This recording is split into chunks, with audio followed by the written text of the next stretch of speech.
What it do, Northside? This is Dear Silas, the Hokage, and you are now rocking with Key to the City podcast. You wasting time.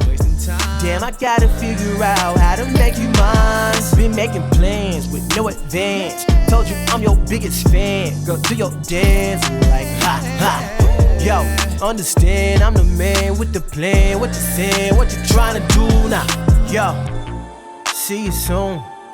On my way, hope that you make some room. Like, yo, villain who never running from a real. What's going on, kinfolks? Yes, sir. Welcome back to Key to the City podcast. It's your kinfolk Yoni. And I got a new co-host with me today. I'm not gonna call her a special co-host. The lovely Miss Portia. I call her PC. What's going on, Portia? I'm good. How are you? I'm great. Say hi to the audience or whatever. Hey, City of Jackson. This is the JuCity Queen here. If you didn't know, and if you're hating on that, hey, that's just in your heart. We can't get that out of there. But this is the JuCity Queen. And like I always thought, I want to appreciate everybody that's been following, liking, sharing, comment, whatever you've been doing to spread the word about Key to the City podcast, man. I sure enough appreciate y'all. You didn't have to do it, but you did. And like I always say, we're going to keep providing you quality content and quality guests. And today is no different. Man, I'm so hyped. Been waiting for this interview a long time, but I wanted to make sure I was stable. I had some experience with some other guests. I had my shit together before we brought this man on. Now this guy, he was voted best of Jackson's top hip hop artist in the city. This guy right here, man, is a man of many talents. What you want? You want singing? You want some bars? You want a nigga to jump on the trumpet on you? This boy right here got it all, man. Now, he's one of the most diverse, eclectic, unapologetic artists of our time. He first hit the scene in 2014 with his mixtape entitled Rap Revolt. Then he slapped you across your damn head in 2016 with his debut project, The Day I Died, which spawned such hits as Gullah, Gullah, Island, nigga, Gullah, Gullah, Island, bitch. And one of my favorites, The Wiz. Then he punched you in your motherfucking stomach in 2018 when he released The Last Cherry Blossom, which was re-released by RCA in 2019. We're going to get a little more about that. But that spawned the viral sensation, Skr Skr. Y'all know what that genre is. And now he putting his whole foot in your ass with his most recent project, Plus Ultra. That's right. Now this joint right here is off the chain, man. I had the pleasure of being invited to his pre-release listening session. That's right, I did say invited. Not to toot my own horn and shit. But I had the chance to go to that, man. Every track on there is banging. Plus he got that joint on there with Big Crit. I Got It, which made me feel like I'm on top of the world, especially with me taking this venture on this podcast. So without further ado, ladies and gentlemen, boys and girls, welcome to the city, the Hokage himself, Dear Silas. What's going on, brother? What it do, man? What it do, I can't bro? complain. And make sure you're talking into the mic. All right? How you doing today, sir? I'm good, man. I'm happy to be here. Thank you for having me on Key to the City podcast, man. Without a doubt, man, we appreciate you being here, brother. Most definitely. I'm happy to be here, bro. Now, you one of the... First of all, before we get into anything, did I say it right, Hokage? You did. It's Hokage, yeah. What is Hokage for my audience? Hokage, it derives from an anime, which is a Japanese cartoon, if you don't know what that is. It comes from an anime I watch called Naruto. Headband also comes from that anime. But Hokage simply means it's the leader of that particular village, which is Hokage is fire. It's the fire shadow. So me saying I'm the Hokage, or just Kage period, is the leader of my village. That's pretty much what it is. That's what's up. And that's what you basically call your followers, right? The village. That's right. You see that shit right there? The village dreams don't die. They don't die, Never cuz. give up. Yeah. Never give up. That shit speaks some volumes to me. So I appreciate that.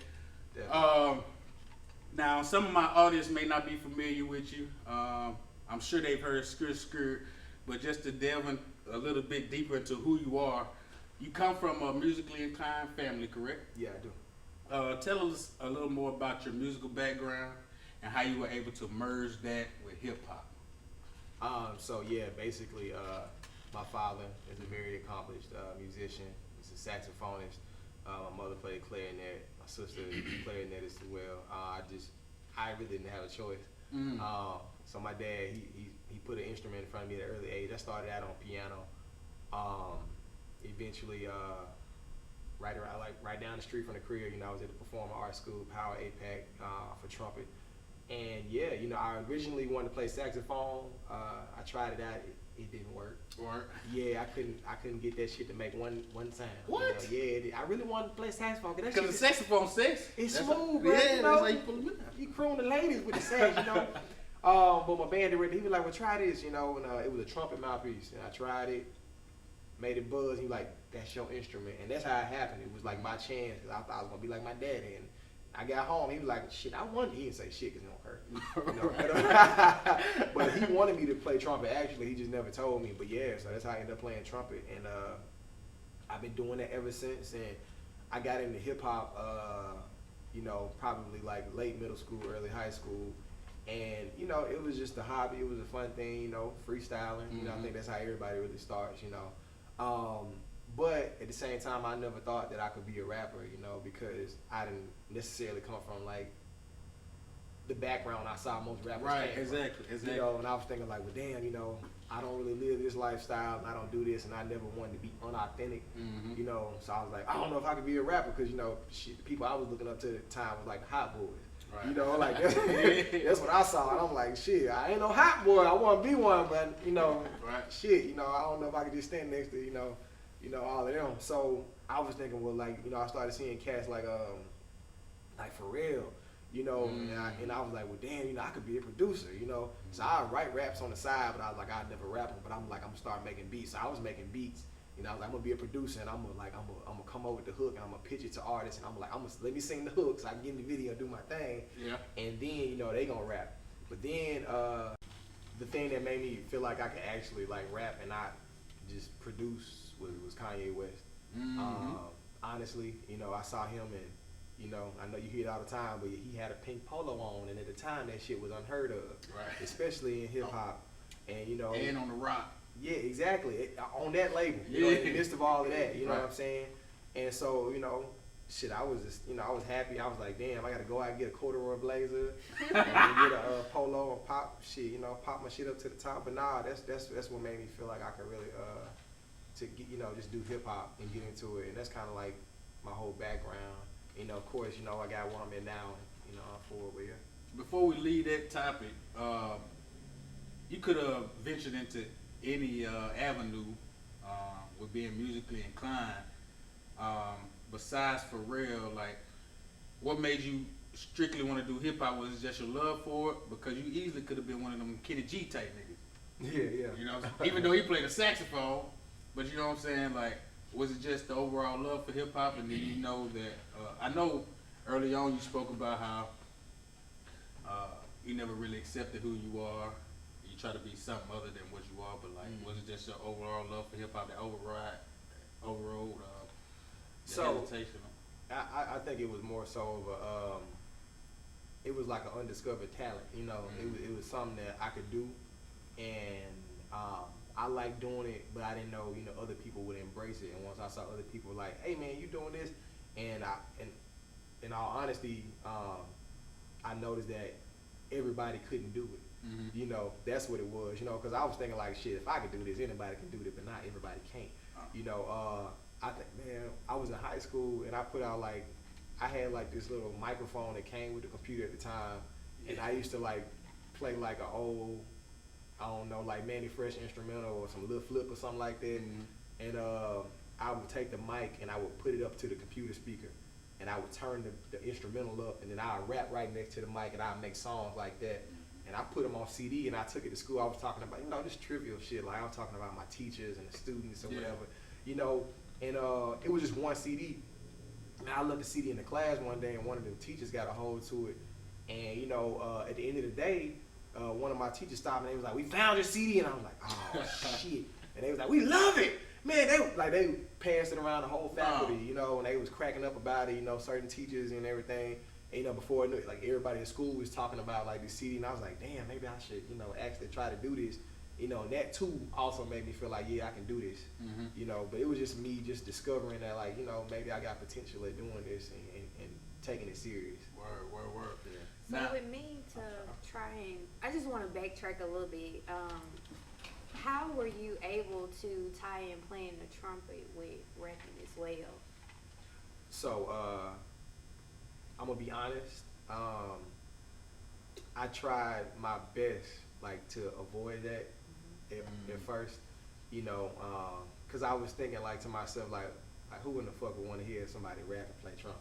You know, to me, I was like, you know, I thought it was cool, but I was like thinking about everybody else from the other perspective, like they be like, who the fuck that lame man nigga that pulled out a trumpet, goddamn bugle boy looking at, well, you know what I'm saying? So I'm thinking like, damn, like who would actually want to see that? And you know, it was always my dad. You know, he was always kind of like, you know, kind of scold me a little bit. He's like, yeah, you rapping, I see you doing that, you know, but everybody in the world rapping, you know, you play trumpet, why don't you try to incorporate that? And I'm like, don't nobody want to see that, you know? And, you know, but I thought about it long, hard, you know, for the first few projects, you know, it's no horn, you know, and I kind of came to the realization, I was like, when I started thinking that I don't care what anybody else thinks about what I'm making, you know, cause I did, you know, because I had like no belief system in myself. You know, when I first started rapping, like in my Trey Parker days, I would say I got to make a song for this crowd, and I got to make a song for the girls, and I got to make a song for the club, and I do like 15 songs, and I do like 2 songs at the end of the project for me, for what I really wanted to do, because I was like, I'm gonna just put them at the end, because ain't nobody gonna, when they hear that part, they're like, all right, we got through all the stuff we wanted to hear, but you know. And then I was like, nah, you know, I need to like make music for me and stop trying to like find people and let people find me. And once I started doing that, that's when I was like, well, shit, I wanted to play my horn, you know, and I don't really care no more about what anybody think about it. And that's when I started incorporating the trumpet into what I do. I'm glad you mentioned that, man, because that's one thing that I feel like a lot of, I can speak black males because I'm a black male, that we struggle with, that identity crisis. Yeah. Trying to live up to what we see and thinking that's what people are going to gravitate towards. But for you to identify that earlier, like I probably, just came into my own maybe when I'm be 36 this year. I say maybe around 27, 28. Yeah. To when I started to recognize that this is who I am, this is how I'm built. I don't give a damn who appreciate it or not. You remember when that moment hit you, like when you finally decided, like, I'm just giving people, this is me, whether they love it or hate it. Well, honestly, man, I guess it's just, you know, it's a maturity thing. I guess that's why they say, like, you know, like women usually mature faster than men, because honestly, it was just a few years ago. You know, it was when I made that decision that I don't care what other people think about me anymore. I'm gonna just do what I want to do. It was probably like around the time I was doing Rap Revolt. Yeah. So not too long ago. Like Rap Revolt into the day I died. Okay. Yeah. Now you are also you're influenced by artists like artists. Did I just say that? You're influenced by artists like Ludacris, Outkast. Oh, boy, you doing your home, goddamn, boy. This is not a game. I really do this. Okay. What is it about those artists that you gravitate toward? Damn, yeah, okay. I don't play no games out here. Yeah, I got excited. That's what's up. Nah, but man, well, Ludacris, man, he had animation in his raps. Yeah, he was so fun, but he was serious at the same time. You know, like Ludacris can make a record, and you know, like he makes you want to like remember this song, you know, or learn the lyrics to the song, and then he tied the visuals in. And it's like basically you listen to Ludacris rap, you can see the video when he's rapping, and I was like, I want to be like that. Like I want people to actually see or come up with their own, you know, interpretations of what they got going on according to what I'm saying. Right. So I heard Ludacris rap, man, and like I just love like the dynamics. Like, you know, Luda like real big voice. You know, so he'd start off, you know, like some the big pop. You know, when he get to the end of the bar, you know, he hit it hard every time. So like I really admired that about him. And like Outkast, man, I felt like I gravitated towards them just because of the name, like Outkast, and that's what I felt like. You know, I felt like I was like on the outskirts of everything. You know, I felt like I didn't fit into a lot of situations. And looking at them, the dynamics between Big Boy and Andre, they was so different. You know, not starting off, but as they evolved, you know, they started to do this, but they were still like this. You know, this is still a group and an entity And you know, you got Big Boy doing this on one side, and you got Andre doing this on one side, but it still worked. And he, if I'm being honest, you know, like just seeing that dynamic too also made me feel like, yeah, I can do this. If this man can get out and wear like no shirt with like with shoulder pads and a, you know, and a blonde wig or whatever, And you still know, give like, you bars. I could at least, you know what I'm saying? You know? and what was so cool about it is they were from the South. You know, like, and at that point in time, you know, people weren't really looking, you know, at hip hop, you know. Weren't really paying attention to the South either. Exactly, and we were being so disrespected, you know. And I can take it back to the Source Awards, and I know everybody knows that Infamous, story. yeah. You know that type of stuff. So you know that was fuel, you know, that made me feel like, you know, I'm gonna be from the South, and I'm gonna say it loud, and I'm gonna make sure everybody know I'm from Mississippi, Jackson, Mississippi. But I'm gonna be, you know, at this level, and I'm gonna be doing it next to all these people all over the world, you know, at the same tier or higher than them. But yeah. Now, I want to work my way up to your current project, but get some brief history on your prior projects. When you dropped Rap Revolt and, well, when you dropped Rap Revolt, what space would you say you were in? Is that when you initially found yourself and started to get your groove about yourself? Yeah, I was in a terrible space doing Rap Revolt. Basically, you know, like if people been following me from the jump, like, you know, I was going by the name Trey Parker, and Trey Parker was me. Like, then I consider that whole process me trying to figure out who I was as an artist.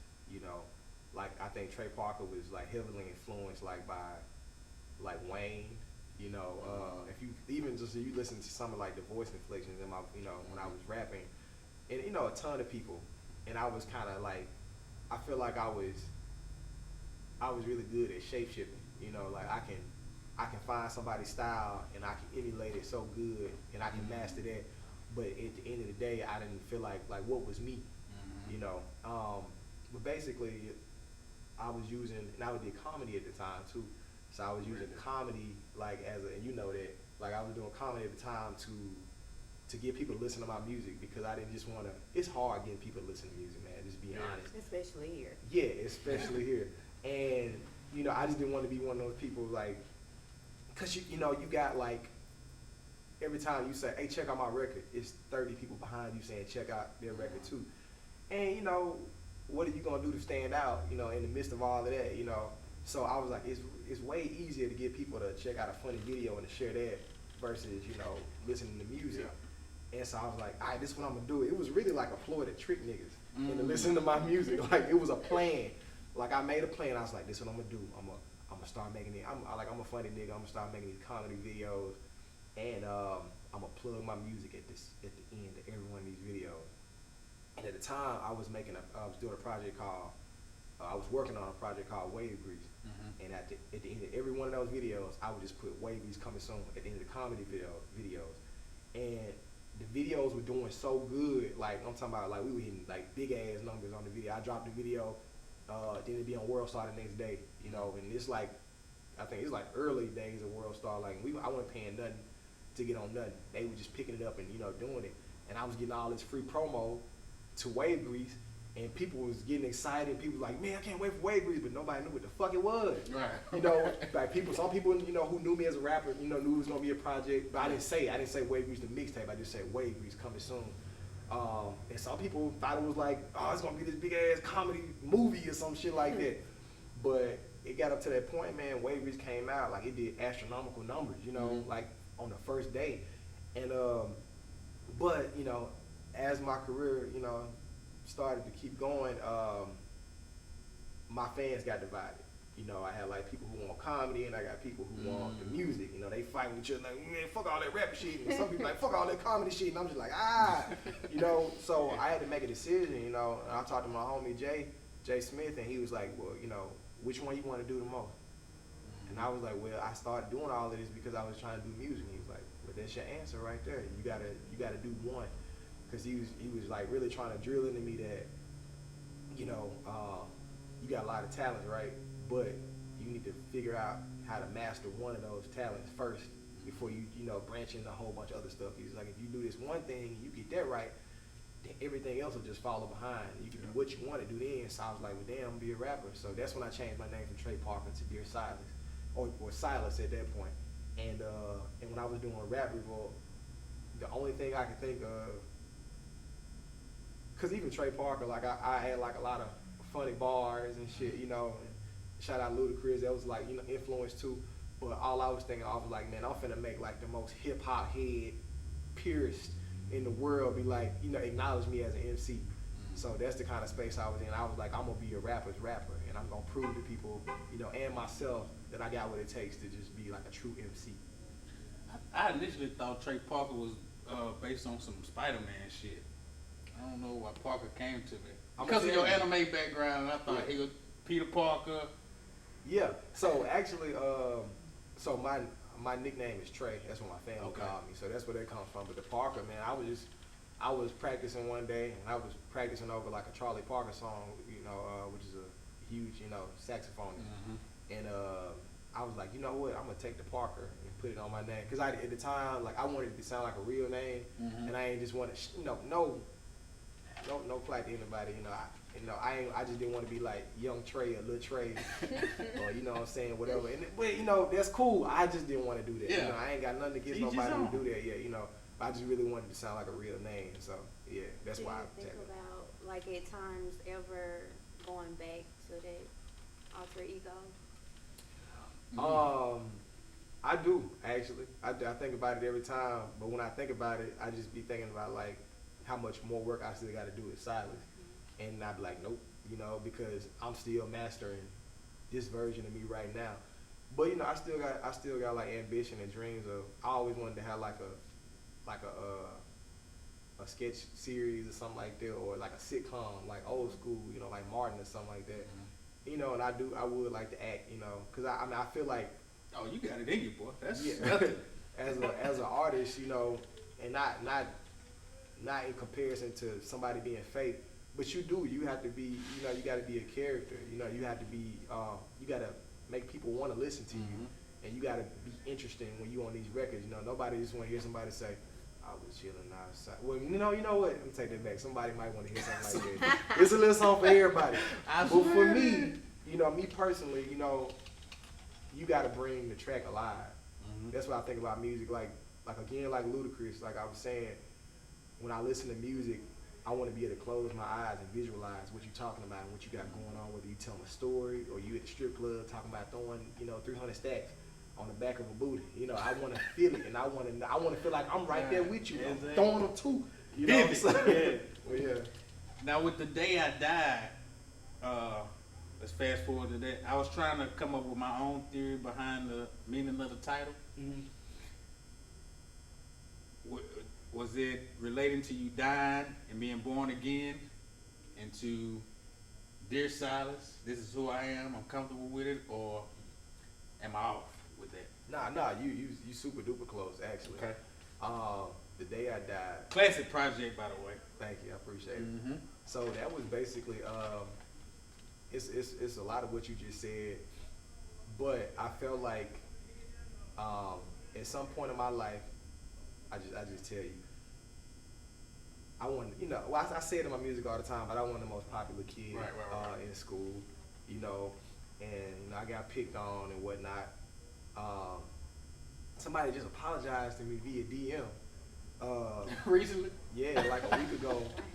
Yeah. They listening to the music. They just apologized to me, for doing something, very terrible, at the lunch table to my food.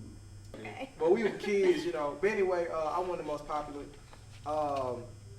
But basically, man, when I got to high school, I went to Merle and I started going to Bailey. And I figured out that summer, like after my first year at Bailey, my mom was like, June, which is my cousin, Lanier, he coming to Bailey next year. He was at Lanier. But anyway, I was like, damn, I can't let him see me like this. Like I can't, cause he don't know me. He just know me as Trey. As my cousin, family, or whatever. And I see you at the, when you come to the crib, we play basketball, play the game. That's it. But never in like the school atmosphere. And just quote unquote, he was that nigga. You know what I'm saying? For the time, wearing Jordans every day, girls, you know, hollering at you and shit like that. That was not me, you know, but that was him. And I was like, he finna come to my school, and then he gonna see me, and he gonna be like, I didn't know that you was you, and I thought you was this, and I was like, I can't let that happen. So one summer, I took all the money I had. I used to buy like tons of Dragon Ball Z tapes and stuff like that. I spent all my money on like anime stuff. I took all my money and I went and bought clothes. I bought like I was like, man, for the first day of school, I gotta have like at least 6 pairs of shoes in rotation. Like I can't like wear the same pair of shoes until like, you know, whatever. I don't know. Went and bought clothes. I told my dad, I'm like, look, I need the bow, the strap with this color so it can match this shirt. You know what I'm saying? I need the platinum FUBU. I need goddamn. I need the Echo Unlimited. Like I needed everything. Yeah. And I started to get, you know, like I lost sight of who I was. You know. But what's crazy, the first day of school, I got to school and I had all my gear on and shit, and the same people that like try to ruin my life every day, I became best friends with them. Like we were cool. They were like, "What up?" Then my nigga Silas, blah blah. And I'm like, damn, you was just. Of a change of wardrobe. Yeah, it's that shallow, dog. Like, and I all I could think in my head was like when they spoke to me, I was waiting for the crack to come. They were like, "What up, Silas?" And I was just like, and they were like, "What up, nigga?" I was like, "Oh shit, what up?" Like, damn, like we cool, and based off my appearance, and I changed, bro. Like I had two friends. That was all I had. I stopped talking to them. I ain't hang out. It was really like on some like high school movie type shit. Like it's really the love don't cost a thing.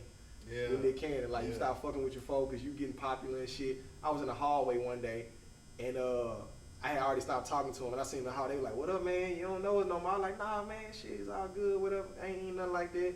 Then a girl, Silas, and I was like, "What you doing? Fucking with them?" Oh man, I ain't about fucking no lame ass niggas, man. God, hell no. I'm so sorry, man. Goddamn. It was really like that, dog. So like, anyway, to fast forward, basically the day I died meant, and if you listen to the day I died, it's basically the story from me being a kid all the way up to that point in my life. Like it's just autobiography, and I was just talking about. When I forgot who I was and I like became something that I wasn't in order, you know, to achieve things that didn't matter, you know, and that was the day I died, you know, and I feel like, you know, that was me telling the story, and I was finally reborn again as you get, you know, towards the end of the album, like songs like The Wiz, you know, Young, Cool, and Sexy, you know, like The Wiz is me, take me to the Wizard, like, you know, you telling me if I go see Wizard, he gonna make me do Magic the Abracadabra with swag on me. Yeah. And all of them niggas who stop with them jokes and them chickens gonna no longer laugh at me. You know, like that's what I'm saying. Like they ain't gonna fuck with me no more. I'm gonna go to the Wiz. I went to the Wiz, and then I got Young, Cool, and Sexy. You know what I'm saying? And then, but yeah, on That was up, bro. And sorry for the long ass story though. no, we need that in our lives. And then we progress to the last cherry blossom, which. I think that's when you laced up your J's and you really stuck a foot in people's ass. And I know that's the first project I became familiar with you with. Not really, I don't want you to go into too much detail about how the project came along, things like that, but at what point during that process did you meet Kamikaze? So I met Kamikaze in the Rap Revolt phase. Oh yeah? Yeah, so okay. it was actually before I came out with Rap Revolt, and I was working at Comcast. He called me. I love that skit, by the way. Yeah, that's I hate it. I mean, I don't hate the song, but it's relatable. You know, working Man, call that white folks centers, catch up over and there. it's like you know, can't hang up and you know. Yeah, but- right.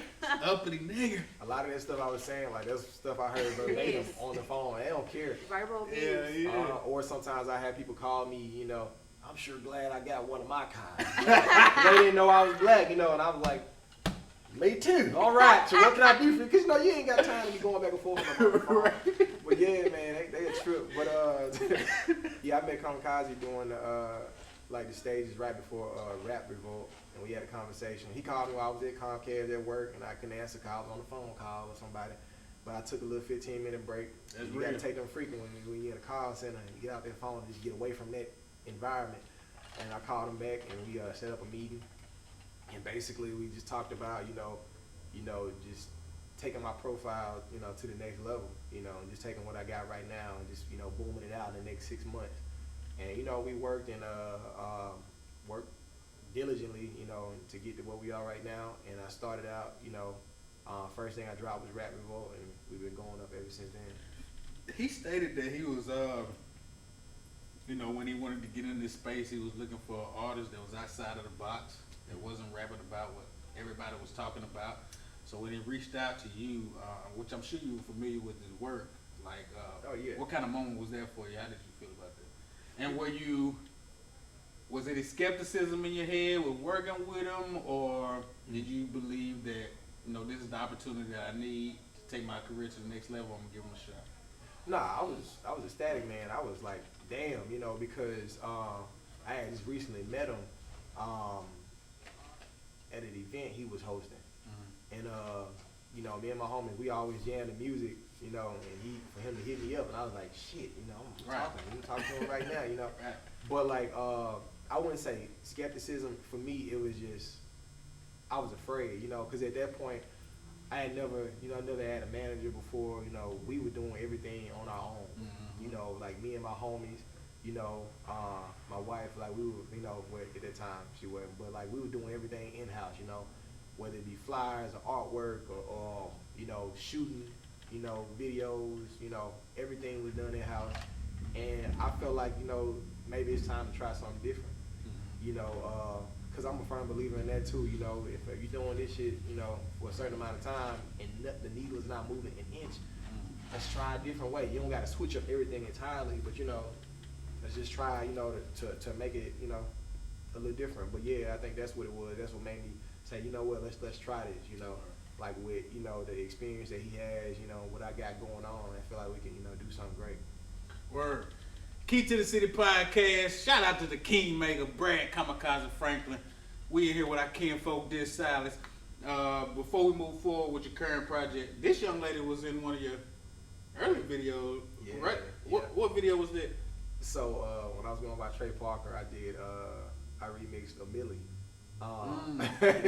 And man, I can't tell you. I don't know. You remember, man? We were so excited that day because like my homie Jason, he was like, "Nigga, we made it! We made it!" Like we were acting like we had like a $10 million budget. We was on off Mill Street. You know what I'm saying? But it was big to us at the time because I'm like, damn, we doing this, man.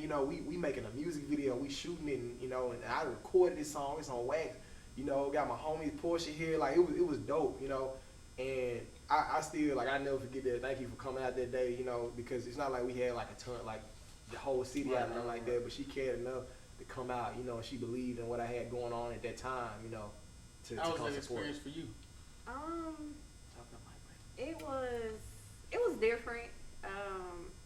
Like he said, around that time, it was also in the becoming of when Soulja Boy was doing the thing with YouTube, and everybody was getting, everybody running to YouTube for everything. Yeah. And I knew it was going on YouTube, so I was like, oh wow, people gonna see me on YouTube, about to blow up, be with what Trey Parker did and all of that. So yeah, it was a really, really dope experience. That's what's up.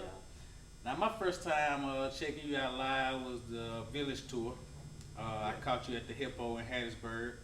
I thought that was an amazing show. I was the dude that was yelling, "Run that shit back." Cause I mean the last Cherry Blossom project, that shit really spoke to me. And I didn't think it was gonna do that. But bro, I just appreciate you for letting these, not even just kids, adults know it's alright to operate in your authenticity. Yeah. To be who you are. We only get one life, and I'm not trying to copycat or appease anybody with who I am. So I just want to say that, man, we applaud you for doing that, man, and just being yourself. And I always wonder how you were able to merge your interest in anime with hip hop and still make it relatable to the everyday black person the everyday black man, because a lot of your songs spoke to me like I had a hard time finding myself as well. But I just want to applaud you for taking that step, man, to do that. And we need to celebrate more artists like yourself. And I've heard you mention it in prior interviews, but this is Key to the City podcast. You feel like you're the best artist in the city? Yeah. And there's nothing wrong with it. He said it right there. Why you feel that way? I mean, I am. You know, nobody can do what I do. You know, and it's a ton of talented artists in the city. Like I'm fans of a ton of people. You know, even I get hit with the same statements and questions every time I'm out of state. You know, when I'm in LA or New York or wherever. You know, people will say like, yeah, you know, I know it's not, you know, the hip hop scene or the music scene is just not that big in Mississippi. You know, so how does that make you feel? And I'll be like, the fuck? Nah, yes it is, Right. nigga. What you, nah, shit going on, you know, and I feel like, you know, I gotta be how I am, you know what I'm saying, to make sure that the narrative is changed.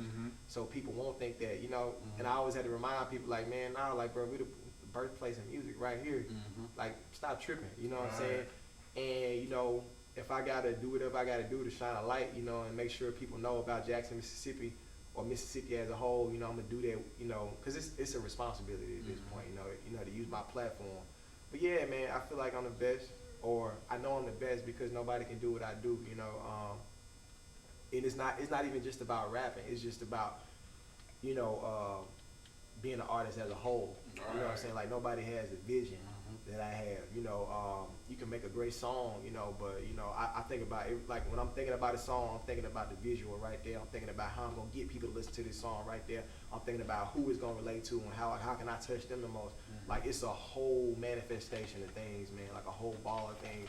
And I feel like I'm a visionary. You know, even before being a rapper or a singer or a trumpet player, I feel like I'm a visionary. I feel like I know where things are gonna go before they get there. So you know, that's why I say I'm better. You know. So you did mention other artists, kind of in a way. If you had to choose, who's 5 or your favorite, or 5 that you think they're the That's supposed to be the good last question. in PC. the city or Well, Mississippi? hell, you done asked him right now. here, right here, it's a conversation. You done asked That's him what now. I do. If I make had to rappers choose mad. That's 5. Yeah, I've asked Dollar Black that. I've asked, who else have I asked Casey Young Bone that. So it ain't no particular order. Okay. It's who you rock with, who you feel like is Yours. the best. Your top 5. My No 5. bonuses, no ties. Okay. If I had to bet money, like if I wanted to, like these people, like I'm betting my life on these people right here. They gonna make it happen. They gonna make me look good because this is my word. 5 people, no particular order. Hollywood Luck, Shout out to Luck Pioneer. Coke Boomaye, Shout out to Coke Legend Pioneer. Don't Know Vegas, Shout out to Vegas, man. That boy got bars. Dev Mac, Shout out to Dale Mac. Bars. and one more person. One more. No particular order. No particular order. It's a good ass question, man. It's so many. Damn, so it's too many niggas, man. Yeah, Too many talented ass You ain't niggas, gotta man. name me, it's alright. Huh? You ain't gotta name me, it's You alright. ain't got no bars. I mean, you was undisputed. You don't You need know what I'm that. saying? Like, I ain't know if I could put you amongst them. You know what I'm saying? So I'm gonna do a half and half for the lab. No, what I that can't mean? do that. What that mean? It's really like A half a person? no, like I only Two got people one and slot, make it one? but I gotta say, man, give me Honorable 6, mention. man. You Honorable silent, mention. so I guess An I honorable give you. mention. No, I give him. 6. I give him a half and half. Okay. Okay, my next one, Dollar Black I knew you gonna say that. and Vitamin C. Love charity. I love that list, man. Yeah. We got Dollar Black and Vitamin C is 1. Luck, Coke Boomaye, and Dale Mac. I name everybody? Yeah, in Vegas. In Vegas. And Vegas. That's a hard ass list. Shout out to them guys, man. I still need to get Dale Mac and Vegas on the show. Everybody else we building. You did that. I love that list, man. That's a nice list. No doubt. We're gonna bring the list back. Who? We're gonna bring the list back. You trying I'm with it. Yeah, I just log out when the list drop. I delete my social media apps, all of it. I stay away from niggas be mad at me. Wait, I'm like, I don't even do nothing. Who in charge of the list? Who brought that up? You got a school meet to the game. We're not gonna talk about it right now, Yeah. but we are. Oh, Yeah. man, y'all know something. Look at Kawakata. Alright, let's bring it to current day. Yeah. Plus Ultra. Alright. Like I say, I had the benefit or the privilege of being invited to the pre-release listening session. It was invite only. I don't know if I said that. I had an invite, but emergency something came up. Oh, I thought I was stunned on you. No. But for whoever didn't have an invite, it was invite only. I just wanted to make that known. And I was there. Wonderful project, man. Awesome project. I could list every track as a favorite. But when I say a track that really touched me and made my throat tight, and I was on the verge of tears, it was definitely Madison Avenue. Oh God, yes. Just listening to that shit in the headphones and just being in that moment, man, and just seeing you in your moment and happy and proud about your project, man, it really touched me in a way. I really want to know what brought about Plus Ultra. Why not a full length? Why the EP? Just give us some background on the whole project. How it came together. So first off, Plus Ultra. I love anime, man. You know, I ain't gonna front. You know, it's really a part of my everyday life. Like, I don't even watch TV. You know, and I don't watch a lot of stuff. But You really into this shit? Yeah, I'm really into it, man. You know, I don't like. I got like so many subscriptions. Like I got all that, like Netflix, Hulu. I don't use none of that.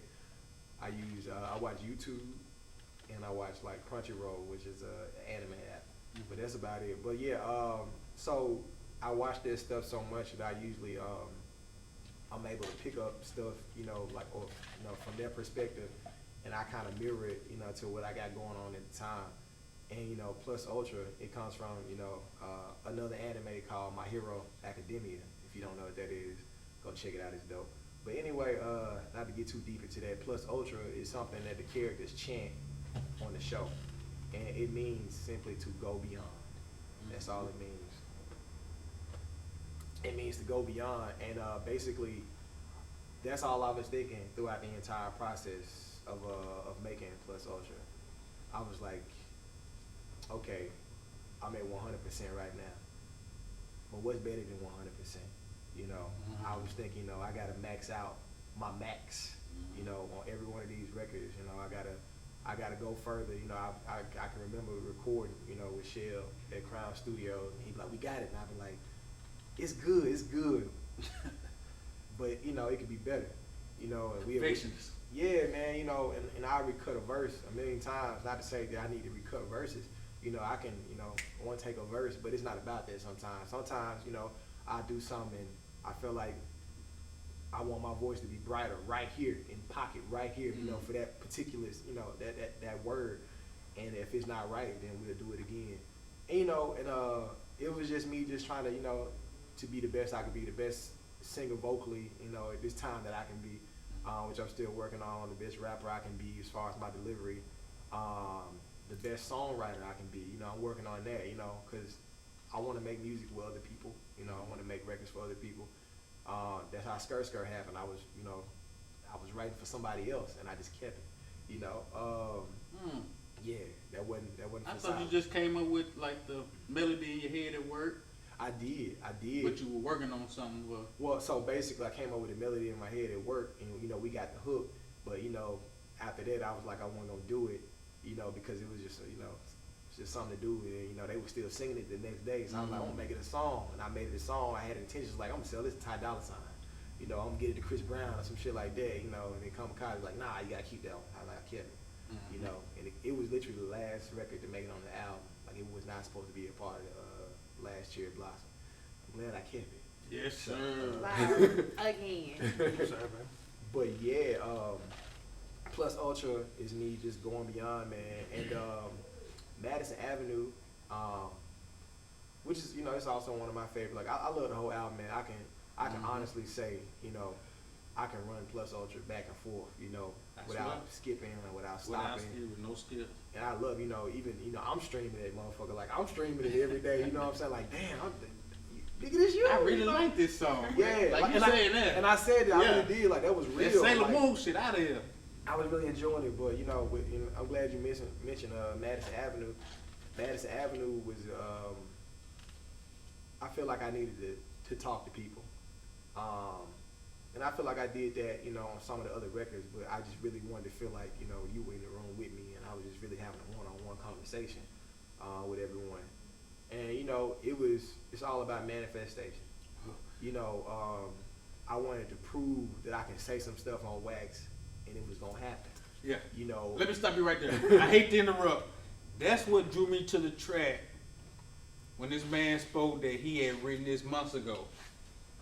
He had put this down, written this down, that he was gonna quit his job. He was really gonna go hard with his music. And to see, and he also mentions that at the end of the record or in the middle of the record where he states that, you know, when you heard me talking about I was gonna quit my job, yeah, I did that. You know what I'm saying? And his music is continuing to grow. Like when you said that shit, man, and I actually see where you are now, that touched me to keep me going forward. Yeah. And motivated me. But yeah, keep going. Oh, definitely. I'm glad. I'm glad that, you know, it meant something to you, man. Cause I mean, it means a lot. Like again, when I was saying earlier, you know, just to hear something, you know, that you said in the past, and just to look up and it happened without you even realizing it. You know, it's not like I just like the day it happens, I check it off a list. I forgot all about it. You know, I'm just, you know, in the moment, it could be like I could listen to something and then 2 months later, you know, I'm like, damn, that really happened. And that's what I was doing with Madison Avenue. You know, like I wrote the whole song out, you know, and I didn't tag on that part until, you know, we recorded it. And at that point, it had all came to fruition. It came true. And yeah, man, just really, you know, believing that, you know, the tongue is powerful. You know, good things can happen to you and bad things can happen to you depending on what you say and whatever you speak over your life. And like, that's what I wanted to like deliver, you know, with that record. But pretty much, man, another reason why too I didn't do like a ton of records. I really wanted people just to kind of, you know, soak in, you know, a small body of work and give them a chance to really just, you know, pick apart every song. And also, I usually wait like 2 or 3 years in between projects, you know, to release stuff. You know, the day I died, and you know, the last cherry blossom, you know, it was like 2.5 years in between. And, you know, I want to push out more content, you know, because people always, you know, bugging me and asking, like, why you want it? And I'm like, you know what, I'm going to start doing that. I'm going to start making people wait for like a year or 2, you know. So, but I figured it'd be easier to do that if it's like 7 songs, 8 songs versus, you know, 15, 18, 20 songs to do, you know. So that's the reason why. I think Sailor Moon, I think that's one of my favorite songs besides Madison Avenue. I had an invite. I probably had my invite first. I doubt it. But I didn't hear Sailor Moon until we were at 4th Avenue for the album release party. Shout out to that 4th Avenue. I heard, I was like, oh, this is dope. Like, you know, who is this? I can vibe to these, you know, ride my car and get on Instagram. You said, who is this? I didn't know that. I didn't go to my the God. listening party. I didn't get a chance to listen thoroughly how I wanted to. But I was like, I'm finna Shazam this off Snapchat to see who it is. So I was like, Silas came up. I was like, Silas. And then I went to it real quick, listened to it the next day. I really liked it a lot. And there was one part he said, because I was writing to myself, and I was like, damn, I really like this track. And then to hear him say it, I was like, wow. But yeah, I really, really like the EP. Thank very, you. very dope. Amazing project, brother. That ain't even no cap on me. And just to piggyback on Plus Ultra and going beyond, we got the Go Beyond tour coming up. Tell us a little more about that. That junk kick off next month, April. Yeah, it kicks off April. Go Beyond tour, just, you know, just like Plus Ultra, man. We about to be 100 and whatever, 210%. You know, if you ever been to one of my live shows, you know, like I give my all on the stage. Yes, sir. And you know, I'm only getting better. I'm in, you know, in the process of really trying to, you know, get back in shape right now. You know what I'm saying? Just so I can do about 10 more flips on stage. while I'm rapping, you know. So it's gonna be amazing. But you know, we hitting a lot of cities up. We still adding dates too. It's featuring Caleb Mitchell, with a Def Jam artist, and we Shout out also to Caleb. got Troop Brand, Mississippi native too. Shout out to Troop. Yeah, so it's gonna be dope. Also, man, we coming home with the Go Beyond tour at Martin's downtown April 10th. So My birthday weekend. Oh Yes, yeah, sir. we got to turn up then, bro. Oh, it's going crazy. We got real bankroll, man. And Bankroll show, bitch. Bob Street, you know Yeah. what I'm saying? So yeah, my homie LaRon, bro, and Bob, man, look, don't play it weak. I'm telling y'all right now. Man, I already know it's finna be out the jail. Do not get your tickets right now. The tickets are they're linked in my bio on Instagram. So if you want, or you can go to dear-silas.com also to get your tickets. I'm telling you right now, you better get your tickets. Don't but you're gonna be fucked up outside. On the day of wishing you was in there. Don't miss Jew history. You feel me? Jew history. Like be a part of it. You know what I'm saying? Make sure you there to witness it, and you can tell your grandkids. I was out there and I saw the bankroll show. It was wonderful.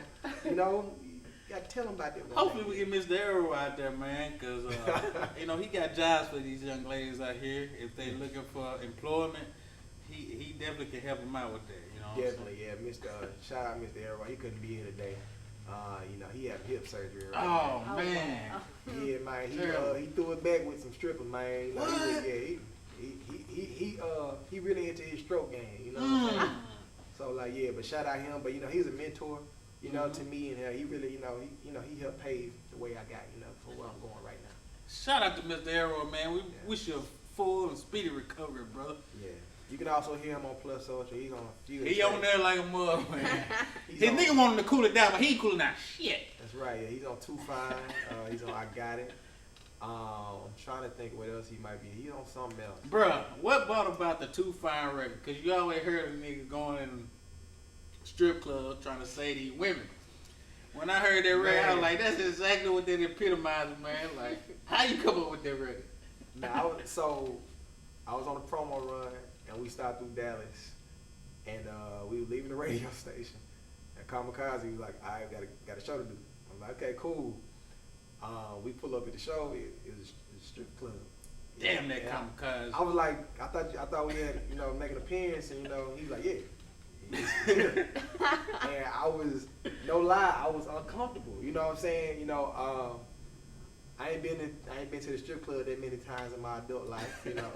Knowing to know my childhood. But anyway, I probably been to the strip club maybe 2-3 times back, and it's always kind of weird for me. You know what I'm saying? And man, shout out to the strippers out there, man. That is such a beautiful art form. Yeah. Like for real, many blessings and prayers go out to that girl that fell off the pole. Oh wow. Oh, They Lord. canceled her Broke her GoFundMe. jaw. But She got a GoFundMe. She got rich off of it. Man. Well, hood Canceled rich. it. They canceled it. They Canceled it. Mm-hmm. Why? Man, F y'all. But People that canceled it. The little man or boy, I don't know. But his shit's just still. Yeah, The little man or boy. Oh, I know what you're talking about. Yeah. The scam. Well, I don't know if he's a scammer or not. Why Yeah. y'all gonna cancel that girl money like that, man? They canceled She broke her jaw, cuz, trying to entertain you, but you wanna go cancel her money. That's terrible. That hurt my feelings. Now I know that I'm gonna have to dedicate, some of Part these two. shows to it. Yeah. Video. Yeah, you know what? Yeah. Video. Make that happen, Brad. But yeah, man, Too Fine. We was in a strip club in Dallas. You remember the name of that strip club? Can't remember. I get the name later. And you put it at the bottom. Because I appreciate them for having me out. They had shown me a good time at the strip club. Anyway, I was in the strip club, man, and I was in the DJ booth. And girls were coming through, and they like, "Hey, Silas, how you doing? Give me a hug." But they was naked, man, and it was just weird. Like it's weird for me to see somebody be so comfortable naked, like. You said something there, boy. Ain't nothing going on. I'm just like, Yeah. and I'm like, thinking in my head, do she know that I can see her, her breast? Like your titties right here. Titties right here. I was like, I was like, hey, how you doing? DGs. You know what I'm saying? So anyway, that was weird. And all I could think, I was like, man, she looked like, She not supposed to be. yeah. Like, and I'm not saying it, like, do not get me wrong. There's nothing wrong with being a stripper at all. Striking. Man, you gotta be. It should be stripper Olympics, man. So it's a lot of talent. But sometimes I just think, and I know like some people use it to catapult other things in life, you know, and that's why I say what I say in the song, like, you too fine for this shit. You too fine for this. Like, you could be doing something else, and you know that's when Mr. Elroy come in. And, you know, he thinking the wrong way. You know, he thinking like, shit. You know, you ain't got to strip. You come work for me. You know, I can throw. You know, I can slap that ass and throw money. You know, and I try to tell Mr. Elroy, that's not what I'm talking about. I'm talking about you could, you know, you could be doing, you know, doing some other stuff, man. You know, but shout out all the female dancers out there. Like, we need you. You know, what I'm saying? Especially as a hip hop artist. You know, there's a lot of money to be made in the strip club. And a lot of songs get broke, you know, by the DJs and strippers and all that stuff. So I applaud all of them. Yours, that should be constantly rotated in a strip club, though. They can dance to that shit. Oh yeah, man. I Make that happen, Brad. I just saying the crazy. If you can strip to Gullah Gullah Island, which I've seen What? a ton of times, Wow. a pro black I can't song see with a track field, then you can definitely strip to Too Fine. So yeah. That's what's up. Key to the City podcast. We got my kinfolk, dear Silas in the building, man. Before we let you go, man, I just want to know a few more things. Now, with an artist of your caliber, how can I put this? You work with several artists in the city. Yeah. What's your opinion of the local music scene here? I mean, I guess you can include the whole state of Mississippi, but I'm mainly talking about Jackson. Mm-hmm. How do you think our music scene has evolved? Do you think you see more unity, or what's your opinion of it? So yeah, I think the music scene it's always been dope. You know, I think it's always been diverse. It's always been great. But I do see the difference. The difference, which you just said, is unity. I really see people, you know, working together. And even mentioning, you know, like that goes like a long way, you know, just saying somebody's name, you know, like we just got camaraderie now, you know, like, and I think people are starting to realize that, you know, if we fuck with each other, you know, then we all gonna get further than trying to do everything on our own, you know, like, it's a ton, man. It's so many good people, man, and that's why I get upset when I go out of town and people say stuff like, "Man, so the music scene not that big." And I'm like, "Nah, man, it's dope, it's popping, and it's budding, and it's getting better and better every year." Like, look at the footage. If y'all don't believe, you know, rappers ain't doing big shows here, people ain't coming out, come to one of my shows, or go see the Bankroll show, see what's going on in the crowd. You know, go to one of Dev's shows, go see how Dollar Black turn up, like people showing out in astounding numbers to support local music, and you definitely can't say that, you know, people in Jackson don't support people in Jackson, because they coming out in numbers and flocks, man. So yeah. Okay, so with you saying all of that, I want to know, how important was it for you to show other artists and prove to the state? You know how a lot of people say, "Oh, you gotta leave Mississippi to make it because there ain't nothing here." How important was it for you to prove them wrong by staying here and actually making it and getting your deal with RCA? Oh, it's extremely important, man. I think we were having that conversation, you know, before we started recording, that, you know, a lot of times, you know, in the city, you know, Jackson or just Mississippi as a whole, you know, people don't believe it until they see it. So that's exactly why, you know, if I got to be a living example, you know, and that's just human, you know, that's human nature. Just that, like, you know, sometimes we don't believe that fire will burn the fuck out of you, or, you know, or whatever. But, you know, if I got to be the fire that's blazing to let people know that it's heat here, you know what I'm saying, then so be it. You know, also even with my shows, man, like, we do great numbers. Like, we pack the building out every time we do a show in Jackson, Mississippi. And guess what? Every act on the bill is local. Like, every one, like every show that I've had that we packed out, it was myself and all of my peers. It was no big, huge name on the outside, you know, coming in or flying in from wherever. It was all my people right here, all my homies right here, and we did that, you know.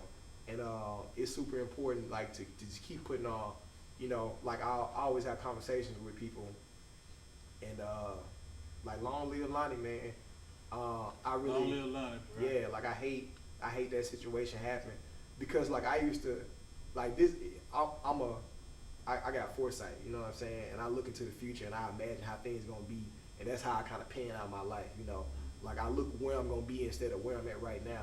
And I used to always like think to myself like, man, I'm gonna have shit sold up on this side, and Lonnie gonna have shit sold up on this side, and then we gonna fuck them up, and we gonna come together, we gonna do this shit together, and they ain't gonna never see it, and it's gonna be like, you can't say like Mississippi just got one sound or whatever. It's like we fucking up the whole game, you know. But I feel like, you know, that's why I got even more responsibility to use my platform, you know, to just keep shining this light. That's why I got it. Video looks the way it looks.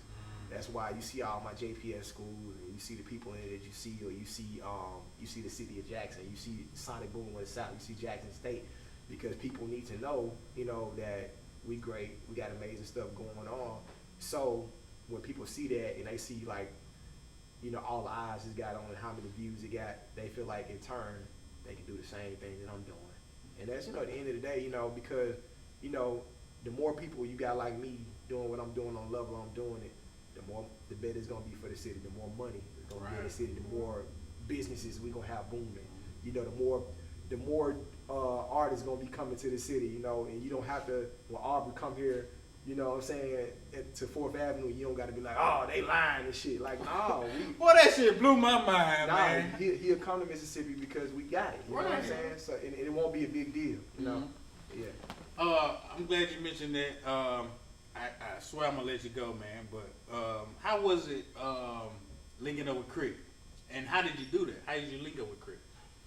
Well, first off, shout out Crit, man. Dope, super duper humble individual. And before I even met Crit, you know, anytime somebody speaks on his name, it's the same thing every time. And you know, that's kind of how like I don't want to say prejudge people. You know what I'm saying? But, you know, you can get a good feel about how a person is, about how people speak about them, you know, when they talk about them. And the consistency is always there, you know. Man, he's so humble, cool, down to earth. Yeah. Same thing with everybody. So, you know, basically, man, Crit had an interview, you know, right after he released his album. And, you know, he mentioned my name.